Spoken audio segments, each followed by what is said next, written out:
ఏంటి సుహాసిని ఇలా వచ్చావు? ఎప్పుడూ ఏదో ఒక టెన్షన్తో రోజు గడిచిపోతుంది. ఒకరికొకరు ఆత్మీయంగా మాట్లాడుకోవటం లేదు.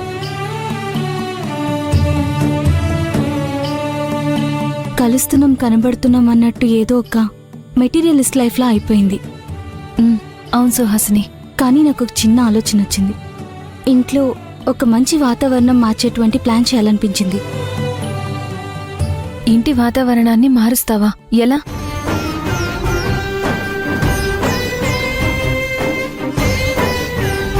ఇంట్లో పండుగ వాతావరణంలో ఉండాలంటే దానికి నువ్వే మెయిన్ కార్యక్రమాలు అవ్వాలి. నాకు అర్థం కావట్లేదు. నీకు శ్రీమంతం జరిపిద్దాం అనుకుంటున్నాను.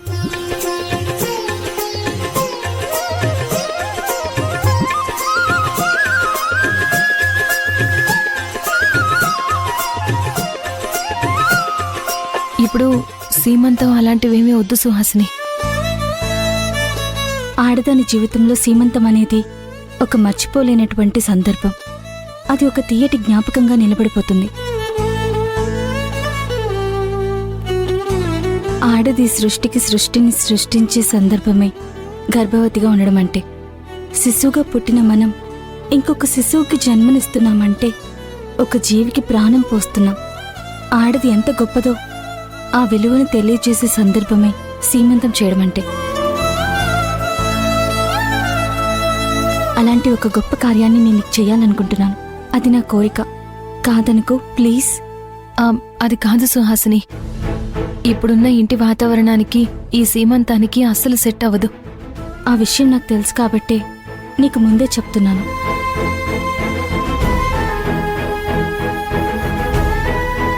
ఇంట్లో ఒక పండుగ వాతావరణాన్ని తీసుకురావాలంటే నువ్వే మెయిన్ పిల్లర్లా నిలబడాలి. నీకు జరిగే ఈ సీమంతపు కార్యక్రమంలో అత్తయ్య మావయ్య కూడా చాలా సంతోషంగా ఉండే అవకాశం ఉంది. ఇంట్లో అందరూ కూడా డిస్టర్బ్డ్గా ఉన్నారు. దయచేసి నా కోసం భూమి, నువ్వెన్నోసార్లు నాకు తోడబుట్టిందానికంటే ఎక్కువగా సహాయపడ్డావు. నన్ను చేరదీశావు. ఒక అక్కగా నాకు స్థానం కల్పించావు. అలాంటి నీకు సీమంతం జరిపించాలనుకుంటున్నాను. భూమికి సీమంతం చేయాలనే ఆలోచన నాకు కూడా చాలా సంతోషంగానే ఉంది.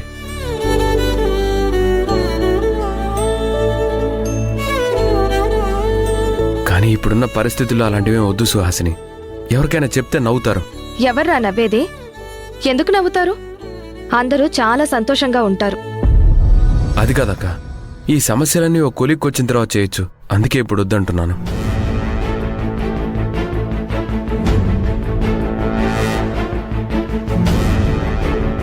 అంటే ఏంట్రా? సుహాసిని చేస్తానన్నది కాబట్టి నువ్వు వద్దంటున్నావా?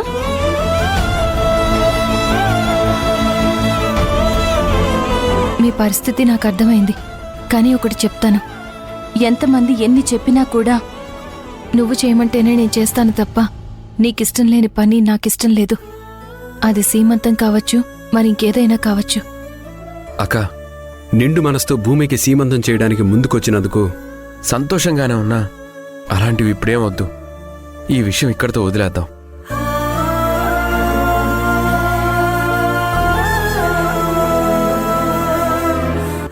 అది కాదు భూమి, నువ్వు కూడా అలా మాట్లాడతావేంటి? ప్రతి ఆడపిల్లకి శ్రీమంతం జరిపించుకోవాలనే కోరుకుంటుంది కదా.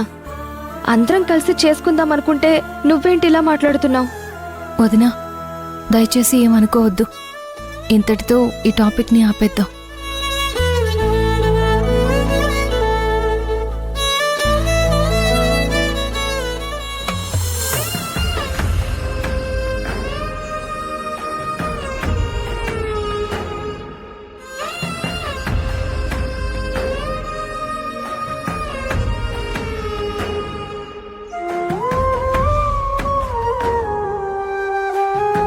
భూమి, చెప్పు మాధవ్.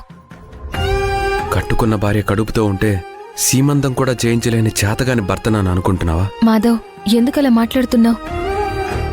సుహాసిని వదిన, మహాలక్ష్మక్క వీళ్ళందరూ నీకు సీమంతం చేయాలని చూస్తే నీకంటే ముందు నేనే చెప్పాను కదా భూమి, నాకిష్టం లేదని. మరి నువ్వెందుకు ఇంతలా బాధపడుతున్నావు?